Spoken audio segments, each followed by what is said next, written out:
Welcome to the Jack Mountain Bushcraft Podcast, episode 48.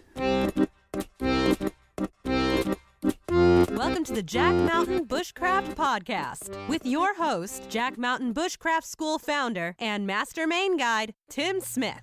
I'm your host, Tim Smith. I'm a registered Master Main Guide, and in 1999 I founded the Jack Mountain Bushcraft School. We help people become more skilled, more knowledgeable, more experienced, and more confident outdoors by using traditional skills, a few simple tools, and field-based experience. Whether you're looking to go from city slicker to competent outdoor professional, want to experience a remote expedition, or just want to learn a few new outdoor skills, we've got you covered. You can check out the show notes to this and all of our podcasts at blog.jackmtn.com. When you're there, click on the podcast button. And if you enjoy the show, please leave us a review on iTunes. Lastly, the best way to keep up with our programs and trips is to join our email newsletter, and you can do that at jmbnews.com. Welcome back to another episode of the Jack Mountain Bushcraft Podcast, episode 48. It is Wednesday morning. We're keeping up with our 2 episodes a week deal that we made with ourselves a while back. I'm joined by Christopher and David Callison from Gun Barrel City, Texas. David was just regaling me with tales of how the town was named and named in 1969. Yes. Yeah, so it's like 1 year older than me. You know, I was expecting it was to be like named in the Old West and there were all these shootouts there. And not quite so much. A little different origin story. So no, we have shootouts. My question is, though, was it named that in the summer of 69? Ooh, bad Bryan Adams reference. Christopher must die. I know what I'm getting into. Sorry, David, go ahead. Yeah, it's a rather violent town. A lot of bars, a lot of meth. But it's a wonderful place also because of the lake. Lots of bars, and I'm thinking of taking my kids there. Then. Yeah.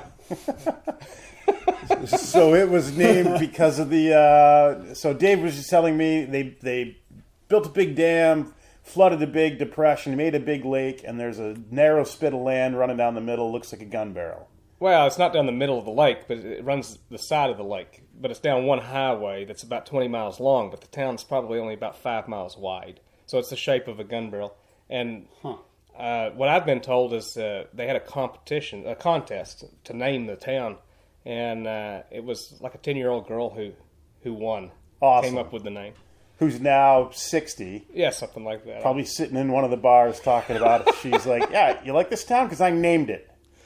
I named it. Now, I don't know if that's true. That's just what I've been told. I always love, though, odd-sounding towns, and whenever I get introduced somewhere, I'll often lie about where I'm from. There's a town in Maine called Misery Gore, and a gore in Maine was like they laid out square townships, right? And all the odd-shaped little pieces they referred to as gores, so, to make it fit within the... So I always liked Misery Gore as a hometown. Even if Gore means what you think it means, they still named it Misery. Yeah, because it's Misery Ridge. Right. But one of my favorites all time, and I'll do this whenever you go somewhere and you have to write on a name tag where you're from, and I'll often write parts unknown. That's a good one.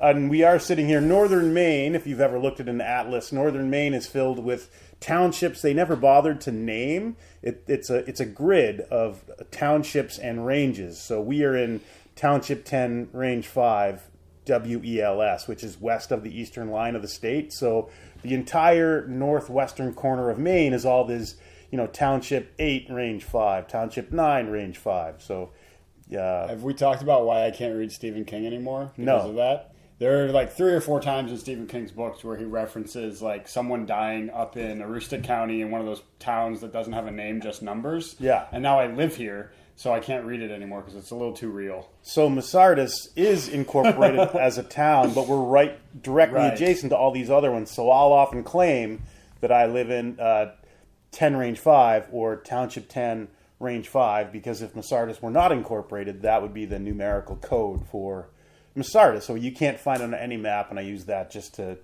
The point in it, though, and this will be the last I talk about it, but the point where I knew Stephen King had actually been up here at one point, I think it's in Pet Cemetery. He talks about some guy in Aroostook County dying by choking on a beer bottle cap. And I was like, yep, he's been to the county. Yeah. He knows. He gets it. Anyway. David. Gun Barrel City, Texas. David is currently on our a participant on our fall 2018 Wilderness Bushcraft semester, and he comes to us. We're actually super happy to have him because he's maintaining this tradition we have of every year on our long programs for the past, I think, 7 years. We've had an AT Appalachian Trail thru-hiker, and David thru-hiked, and you finished. When did you finish the trail? I finished first week in March. First week in March, and you traveled north to south, correct? Right, southbound. Sort of against the grain that the majority of people would go south to north. Yeah, and I really recommend people going south for several reasons. Which are? One, there's too many people going north, so I had some friends that flipped, and they were with the northbounders. I said, "How many people are you sharing a shelter, a campsite with?" They said, Usually it's filled up.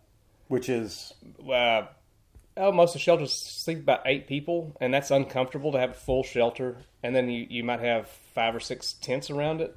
And for me, that's just too many people, because a magic of the trail in the past, before it was so popular, was being by yourself and really experiencing what your mind does when you're alone in the wilderness. You don't want to necessarily be alone the entire time, but it's nice to have a few hours at least where you're by yourself hiking. That's when hiking gets fun. It's when you're by yourself, no one's talking, you're listening to the birds, you're seeing the animals. And then it's nice to have maybe 1 or 2 people around you when you come into camp, not 20 people around you. I would agree wholeheartedly. I paddle the vast majority of our paddling trips in a solo boat, and that's like my alone time, right? That's the nice part of the day. You get up, you bullshit around the fire, having coffee and getting packed, and then you get out in the boat, and I just like to be there kind of alone with my thoughts and taking it all in, right? Like watching for the animals, looking at nature, listening to the birds, where humans are social creatures. If you put 2 of us together, even if we have nothing to say to the other person, we'll still talk. Sort of like this podcast. Yeah, where we just make noise for no good reason. Blah, blah, blah, blah, blah. But, when you're alone, you can get the silence. And I think that's, for me anyway, a huge draw of being out in the woods, on the river, on the trail, is just to get that, those moments where you're alone with your thoughts. Well, and there's some myths on the trail, some misunderstandings. And one of them is that going northbound, you have to be at the end terminus, Katahdin, by middle of October. That's true, because they closed down the state park, Baxter State Park, that Katahdin's in. Where southbound, they never shut down Springer Mountain in Georgia. But there's this myth that you have to hurry up and beat winter. So there's this mad rush to get in by, say, December or early January. And I came in March. I started in July, but I took my time, went slow, and went through the winter. And yes, it's tougher, but it's still beautiful, and there's just no need to rush. You can even get off the trail through the worst parts of winter and get back on. As long as you finish from one end of the trail to the other within a year, you're a thru-hiker. Or you don't have to finish from one end to the other. You can finish it different ways. You can do what they call flip-flopping. You can start one direction, change directions, go somewhere else, and as long as you hike every inch of that trail, you're a thru-hiker. It doesn't matter when you get it done, as long as you get it done within that year. And so I'm really wanting people to get into the southbound deal, because that'll relieve some of the pressure of the northbounders. Because a lot of the pressure is the people that don't end up finishing. They quit by the time they get to North Carolina or Tennessee. If you put them up, they would quit by the time they get to New Hampshire up here, but you'd have less people total on the trail. So I'd like to get that out there, and part of what I'm trying to do is write about my experience and let people know, hey, there's different ways to do this trail. You don't have to go northbound. Yeah. So I was thinking about this since you talked about this the first day you showed up. Did you find, I'm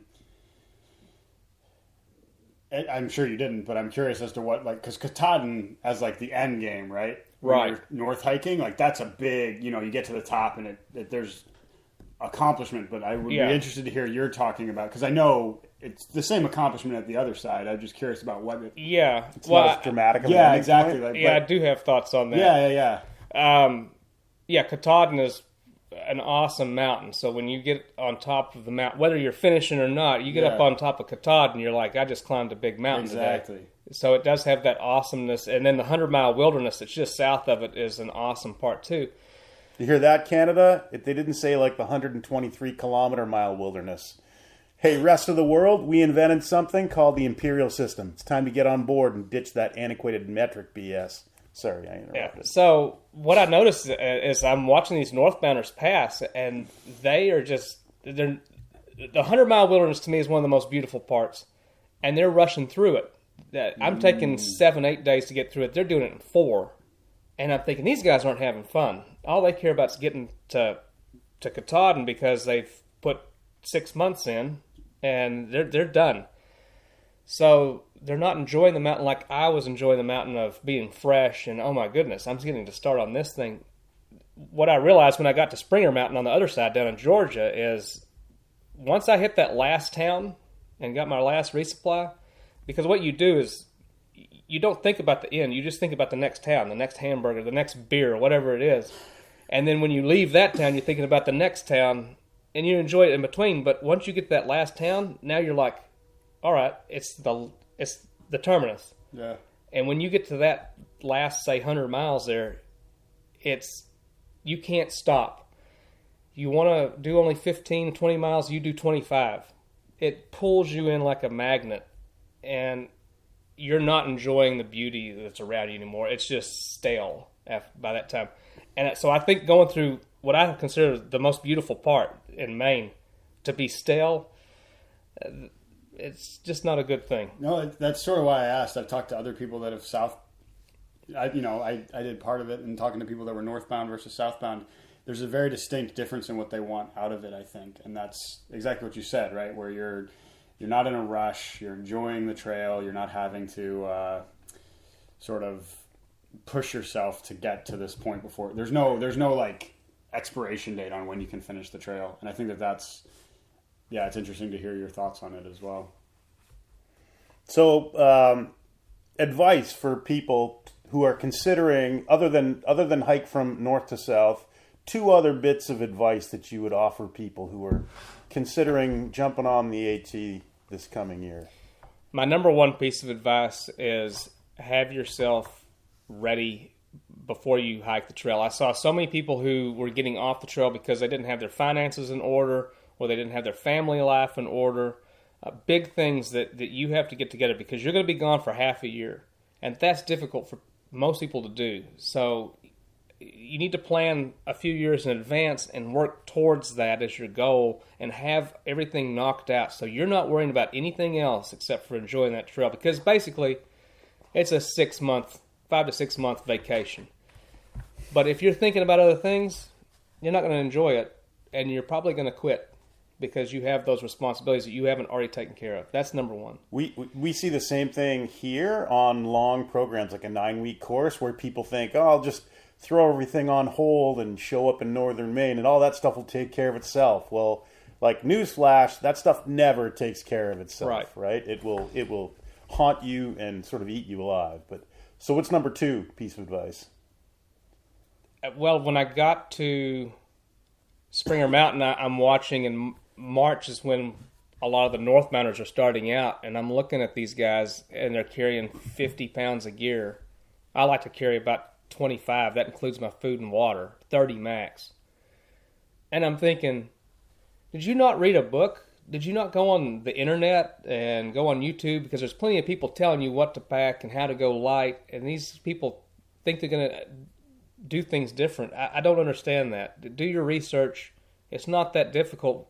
You just need to read a little bit. You need to study a little bit. Find out what you got to do to get it done. Why waste precious time and money, and why have a backache from trying to pack 50 pounds for 2,000 miles? Because it's not going to work. Good advice. Is there anything else? I know I just asked for 2, but anything else that's like, I got to tell these people to get ready for earlier this? You were asking, not on the podcast, but earlier today you were asking my favorite part, and that is in the 100-mile wilderness. There's a campsite called Antlers Campsite here in Maine.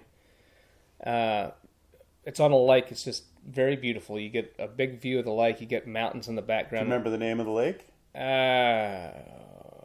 No, but I could figure it out. Is it north or south of the like the Hermitage? And... It's whatever lake is close to that White House Landing. You know White House Landing? Oh yeah, I do actually. It's in that area. It's just north of there a little bit. White House Landing on Pemmadumcook, which is the terminus of the third Debskineg to Pemmadumcook portage. Or maybe it's south of there. It's in that area. But just south of on the south arm of the lake, just west of White House Landing. I don't know the names of the campsites. I know where they are. I'd have to look it up. It's close to that area. Yeah. So I get to North Carolina, and I come upon a road crossing, and at this crossing there's a scenic vista, and this car pulls over, and they're wanting to talk to me. And this guy gets out, and he's got such a strong accent, I have to ask him a second time, "What'd you say?" And he says, "Are you a thru-hiker?" And I said, "Man, you have a strong accent. Where, are you from Scotland or something?" He's like, "No, I'm from Maine." So then I started recognizing the Maine accent, and I could understand him. Well, if you'd come here first, you'd have been fluent. Oh, well, yeah. Sure you would, Bob. Oh, you'd know just what they were talking about. Well, Christ, Christopher. For those of you who don't know, there are at least 3 distinct Maine accents. Yep. There's like the Aroostook County and St. John River accent. There's the very strong down east accent. Mm-hmm. And then, I don't even understand them, but geez, those people down to Portland. Well, that's not even Maine. South of Route 2. Might as well be New Hampshire. Christ, I think it's northern Massachusetts. Jesus. All right, so this guy says, "Have you ever heard of Antlers Campsite?" I said, "Yes, it's my favorite campsite in Maine." And he says, "My great-grandfather, that was his fishing camp." Nice. And then his wife is beside him, and she says, "Yes, not only that, he proposed to me at Antlers Campsite." Oh, cool. So on the trail, these little weird things that are magical, that are they're almost freaky. And you have to be on the trail to experience this. Yeah, you just don't magic. get it. I've heard of it. It's unbelievable. That's the true trail magic. A lot of people think it's like cookouts and people giving hikers food, but the real magic is that weird things that happen. You'll be thinking something. You'll come into town, and then someone will be talking about the random thing you were thinking about. That it's unbelievable. I don't know how to explain it. I like to do my own little rendition of trail magic where I got this junior magic trick kit, and I'll go stand out on the side of the road where the trail crosses the road with a big black top hat on and a cape and do like magic tricks. Do you bring your panel van with you? No windows. With a sign on the side that says candy. Oh, wow. Trail magic inside. Yeah. Trail magic. The Tim Smith version. Wow. That's pretty cool, though. So, obviously, follow-up question, least favorite section of the trail. Somewhere you're like, if I never see that place again, it'll be too soon. I have to jump in before he answers this. That laugh you just heard is why David is affectionately referred to up here as Giggles. Yeah. Well, and he didn't earn that name here. No, it was earned on the trail, but... So everybody on the Appalachian Trail earns a thru-hiker nickname. Is that accurate? Your hiker name. So it's always these weird names, and mine just happens to be Reverend Lawrence Giggles. I hadn't heard the whole thing. That's fantastic. It is pretty awesome. And I didn't understand the first part of it until we were pulling, and David was wearing his hat with the... bug net. Yeah, the bug net behind it, and he looked like Lawrence of Arabia. And now I get it. It all makes sense. Yeah. So I'm just south of Sam's Gap, Tennessee. That's where it crosses over an interstate, and there's this neighborhood that the trail crosses a street, and there's a sign there, and it says Laurel Mountain Hostel, pizza, candy, all these goodies, and I'm like, hell yeah! I had plenty of food, but I'm like, I could really use a candy bar or a piece of pizza or something. You're always starving, just because you burn so many calories. So it's kind of a drizzly, nasty winter day, and I said, well, let's see if this place is open. and it's not on the guidebook, but there was another hostel that was on the guidebook. So I pull up to this place. I go inside this small but new kind of shack-looking thing for hikers. No one's there. But it's a neighborhood where even though there's a single wide just up the gravel driveway, I'm too scared to knock on it because it's a rough neighborhood. And then I walk down the street and I see this other hostel. It's been shut down. And it's got like a bicycle in the front lawn on its side and just random crap just sitting in the lawn. And then I see this guy walking on the road. I'm like, excuse me, sir. He never turns around, but he like drops to one knee. He shakes his arm like a nut, gets up, twitches his head. And I said, oh, no, I need to get out of here. I'm in meth land. Or something, this guy is whacked out. And then I see this other guy digging through this burnt down barn, and I talk to him, and he's shaking his head, twitching around. It's like a zombie movie. When you say meth land, it's not a theme park. No, well, I mean, it could be if you're into that, Anyway, I start talking to these people, and I get some food out of them, but believe it or not. But these other two meth people come up, and they're real serious looking, and I was paranoid for like 5 miles till I got away from that place. Yeah. But so I told everybody hiking, I said, do not pull off on that road. It was something Rector Laurel Road. Don't mess around with that road. Rectal Laurel. Yeah, Rector, Tim.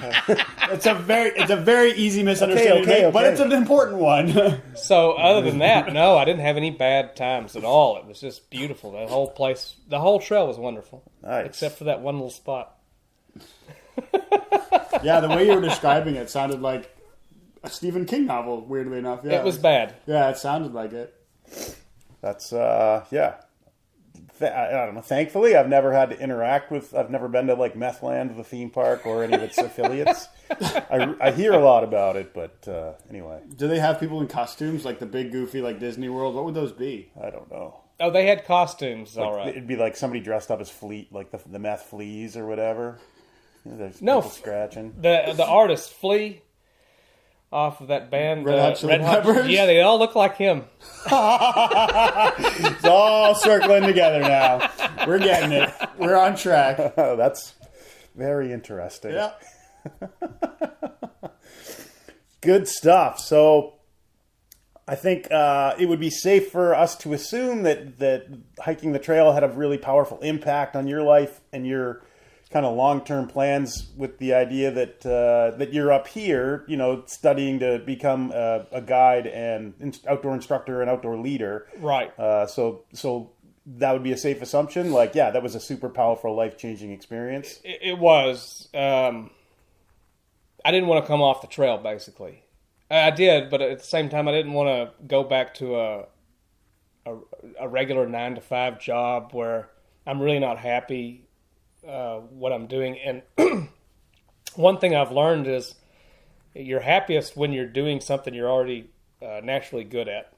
And I've always been at home in the wilderness, at home in the outdoors, and I've always had a knack for doing those type of things, the type of things we're doing here, and I'm learning a lot. So you don't want LeBron James being a CPA, but you darn sure don't want your accountant going out there and trying to go against LeBron James, right? You got to do what you're good at. And meth? No, I'm not there yet. Note to self: fire LeBron James. He's no longer doing our books. So I said, I need to find a job guiding or maybe instructing, because I used to be a teacher. And go that route, because that's where I feel at home. Yeah.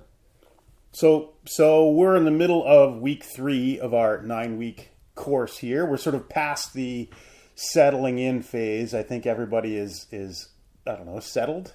And I'm just curious, how are you finding life here? Is it? And I always like to ask this because we do our own website, we write up sort of, this is what to expect. And I'm always curious if what we say, here's what to expect, kind of meets up with reality, or if there are any big gaps between the two. I think most of it's what I expected. I didn't have a whole lot of expectations. I just knew that you were a reputable school, and I didn't know much about, for example, I really enjoyed making the hoop house that I'm living in. Did not expect that necessarily, that style. Hoop house is a shelter that we make. It's usually the first shelter that we build because most people show up here. We tell them to come with a tent. And say if someone has a really tiny, like ultralight backpacking tent, just not comfortable to live in, and a hoop house you can scale up to the size of like an apartment. It's. I'm used to sleeping in a tent, of course. I've always been at home in a tent, but this is so much more comfortable. Yeah. But just I've been impressed with the interesting things I've learned that are useful. And I can see where a lot of this would be useful if you're trying to go, maybe homestead or something. I've always had an interest in that. For example, like the laundry in a 5-gallon bucket with basically a plunger. It works really well. Right. And so I'm enjoying learning some of these things where you don't need a washing machine. It takes the same amount of time. You just got to wait for your clothes to hang. There's a lot of things I've learned in the last 2 weeks that are like that. I would have never dreamed I would be. If you said last year you're going to be making a canoe paddle, which is what we're working on now, I would have said, you're crazy. It looked like, a half a Momo put this thing together. But it's actually turned out really well because I have the proper tools. I never thought I would be using a draw knife or a spoke shave, these old, basically antique sort of tools, but they're wonderful. Yeah. Learning how to do things like that, I think, are helpful, not just in the backcountry, but at home too. So it allows more freedom. That's what I love about it. Yeah, if I can. So what you're talking about earlier about not wanting to come off trail, and like that feeling you have when you're on trail, right? Where like you're engaged all day and all that stuff.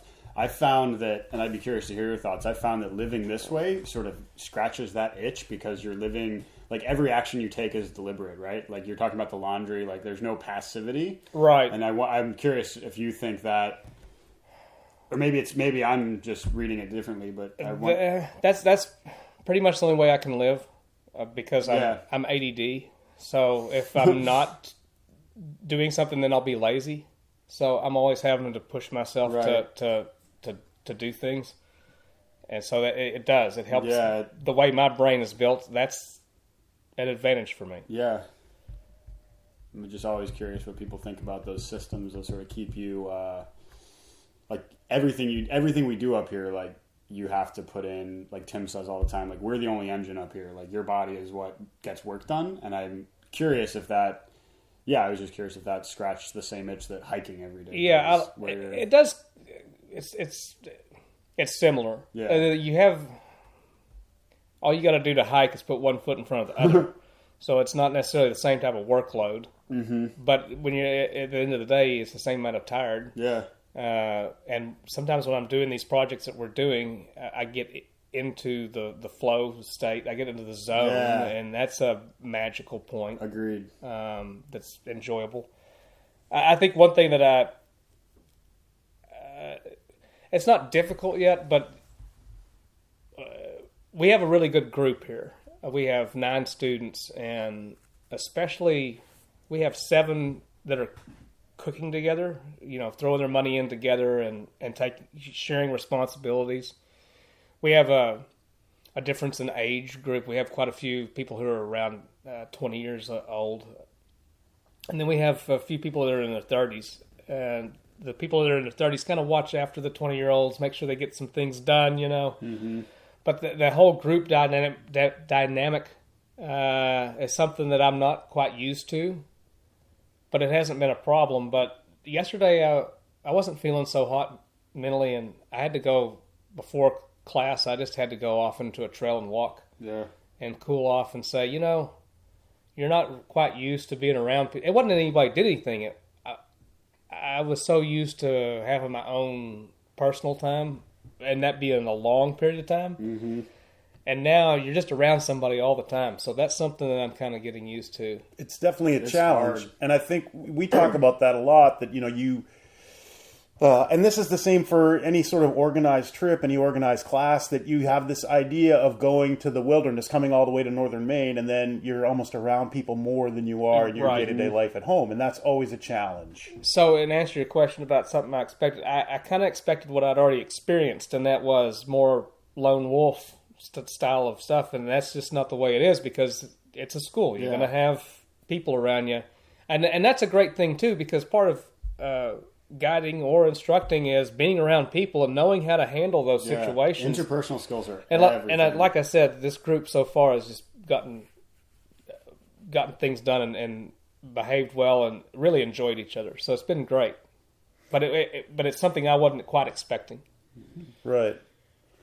So of the stuff that we've done, you mentioned you really enjoyed the shelter. Anything else that we've done so far that really jumped out at you? Like, wow, that's cool. I want to do more of that. Like, whether it's the crafting, the studying, the natural world, the plants, the stars, the fire, the cooking. Is there any one thing, or is it all just more the totality of the experience? Right now, the totality of it. But one thing I've learned is my two things that I'm into are hiking and canoeing. Guiding, that would be where I would want to do it. But I've learned some things that I could do that could be taught, say you took a week-long canoe trip. There's some things that I could teach that we've learned here within a short period of time that would just be a blast for a paying customer, and they'd walk away from it saying, "Oh my God, I made that! This is awesome!"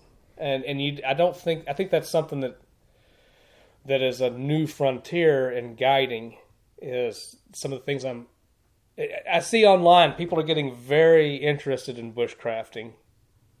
So I think that could be a real advantage to a guide of some of the things that could be whipped up in a few hours that are really special for the person. And I'm learning some of those things. And I've only been here for 2.5 weeks. We'll see what else I'll learn. But I already have some things in the back of my mind of, okay, maybe we need to go over that on a guiding tour. Yeah, definitely. And as a guide, like, I'll say that there are always going to be rainy days with lightning where you're stuck on shore, or you're not going to summit to the top of the mountain. So you've got to keep people sorted out and to some extent entertained in camp. And that's what the handcrafts, all the lore of the plants and the stars and the weather, all those things they're super useful practical skills, but from a little bit different perspective, they can be used as a time management and or keep people entertained tool. Right. Which from a people management perspective is super useful. Yeah, some of it, it's for us, it's true stuff that keeps you safe or keeps your life easier, using constellations and such to navigate by. That's important. But on a guide trip, that's just cool to people. Right. And I think a lot of it just has to do with how you present it. You got to present it in a cool manner. I've been on so many stuff where they point up to a constellation, it's boring as hell. But other than that, it was pretty cool when you were talking about some of the stuff because you had the story behind it. So one of the things I'm learning is not only know the thing, but get the story that's behind it, understand the history of it, and then you got something you can work with. Yeah. We talk a lot around here about how I think they're up at 350,000 years of anatomically modern humans, brains same size as ours. If they knew the language and somebody from 350,000 years ago walked in, like, we wouldn't be able to tell that they weren't one of us, right? And through almost all of those generations, up until the last handful of generations, we transmit knowledge and information from one generation to another by story. That it's only very recently that we try to use science and facts to transmit information. And, for the most part, it's sort of a dismal failure. I mean, there's a small slice, like a small cross-section of modern society who will absorb information that way. But most people, there's no recall. You don't remember facts, right? If you give me a list of, think it's like high school history and there's like a timeline and you're supposed to memorize what happened on what date. Who cares? But if you weave it into a good story, you can't forget it. It's just the way that our brains are wired. So yeah, story as an instructor, as an entertainer is everything. Like, find me a Hollywood movie that made a bunch of money that was about facts. Like Alpha. Sorry. There isn't one. There isn't one. But, I get it. Yeah. Anyway. Long-winded. Yeah, we'll be off on a rant if we start talking about that. Tim and I saw a movie last night. Weren't impressed. It was called Alpha. It was like bad primitive skills, bad firecraft. Yeah, don't go see a movie about Paleolithic times with a college-trained anthropologist. It's Oh, you see that? That part's fake. That well, part's not real. actually. Anyway, It was not. The story just wasn't. the dog impressed. was cute. The dog was cute. It was pretty, but yeah, the story was like hardly believable. Yeah. I don't know. If you've read, 500 books on northern exploration and what happens when people fall through the ice in the Arctic, they don't just show them in the next scene next to a tiny fire, Naked, cuddled up to a dog. somehow out of the wind. Yeah, like no, they die. That's when people die. Anyway, I guess rant over. Yeah, well, we should do a movie review podcast at some point. That'd be fun. Yeah, it would be fun for us. No one would like it. It'd just be bitter and angry. It's the movie review podcast, also known as the Bitch Fest. Ooh. Yeah. Well, we've probably squandered enough time this morning and to probably start doing something useful with our day. Yeah. So anyway, thanks, David, for being on. We'll revisit this with you later in the semester. I'd love to kind of get your updated how are things going, sort of, and settling in, and what's jumping out at you later in the course. Yeah, and plans for the future when you leave. I'd love to hear more about that. I know you and I have discussed it before, but I think that'd be a cool thing to talk about. Sure. Yeah. Would love to. Awesome. That if we're still on speaking terms, the odds of that are like 1%, maybe 2%. We'll see. Week 5's coming up quick, man. That's when stuff goes crazy. I'm telling you. So anyway, thank you, David, for sharing all your Appalachian Trail insights. Thank you, Christopher, for refilling my coffee cup halfway through. That's basically my whole job up here. And thank you to you out there in podcast land for completely wasting a half hour of your time listening to us prattle on about things that could be of questionable use. And remember, if you're ever in just south of Sam's Gap in Tennessee, stay away from Laurel Rector Road, a.k.a. Meth Land. Not a good place to be. But if you're somewhere south of Sam's Gap in Tennessee and you're looking for meth, look for Laurel Rector Road. Laurel, that's where you're going to find it. And cut. We're done. We're not going any further. Thank you for listening. If you enjoyed this, please tell somebody or leave us a review wherever you listen to it, and we'll hit you back in a few days. Have a great day.